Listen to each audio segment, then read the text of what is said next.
This is problem 18 in test 5, section 4 on page 655 of the official SAT study guide. This is the final question in a grid section, so you know that it is going to be pretty challenging. And if you're finding it to be difficult, that basically just means you're on the right track because it's meant to be hard because it's the last problem in a grid section. So one thing you need to know that they don't give you for this problem is the distance formula. So the distance formula is the square root of x2 minus x1, x2 referring to the x coordinate of the second point that you're given, and x1 referring to the x coordinate of the first point you're given. So x2 minus x1 squared plus y2 minus y1 squared. So we're just going to plug in all this information into the problem. It's perfectly acceptable for you to have the distance formula programmed in your calculator.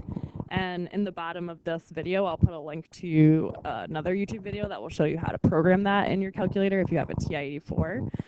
If you had that programmed in, then you could just look this up, which is completely acceptable on the SAT, so you don't have to have it memorized. Okay, so let's plug in what we know. So the question says, in the xy coordinate plane, the distance between point B, which is 10, 18, and point A, which has coordinates x, 3, is 17.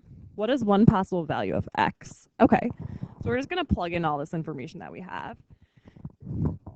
The x2 coordinate is our mystery coordinate, so we'll keep that as x. So we have x minus x1, which is 10, all of that squared, plus y2, which we know is 3, minus y1, which we're given is 18, all of this squared, and we're told that this equals 17. Okay, so the next thing we can do is we could square both sides of this. So 17 squared will give us 289. So then we have 289 equals x minus 10 squared plus, and let's carry this out, so we'll get negative 15 squared. So then we can enter negative 15 squared into our calculator, which gives us 225.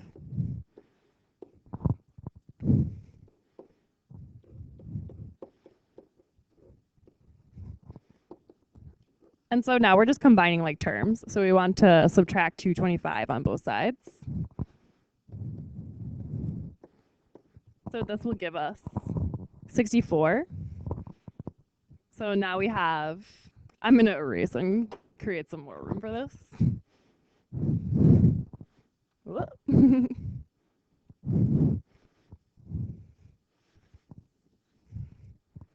Okay, so when we subtract 225 from 289, we get 64. So 64 equals x minus 10 squared. Next, we want to take the square root of both sides to get rid of this squared here.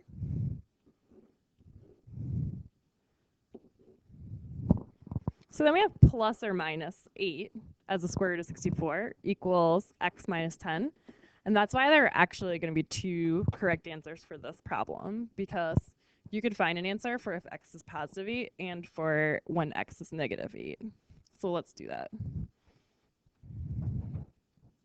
Okay, so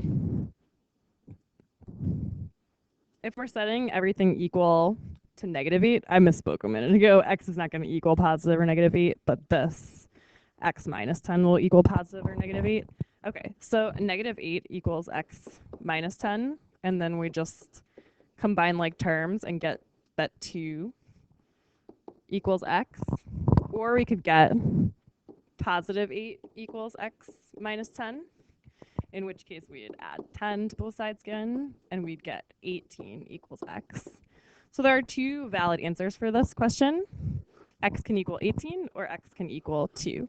And then if you had this programmed into your calculator, you could very easily check if you were correct by plugging in your new x coordinate, either 8, 3 or 2, 3.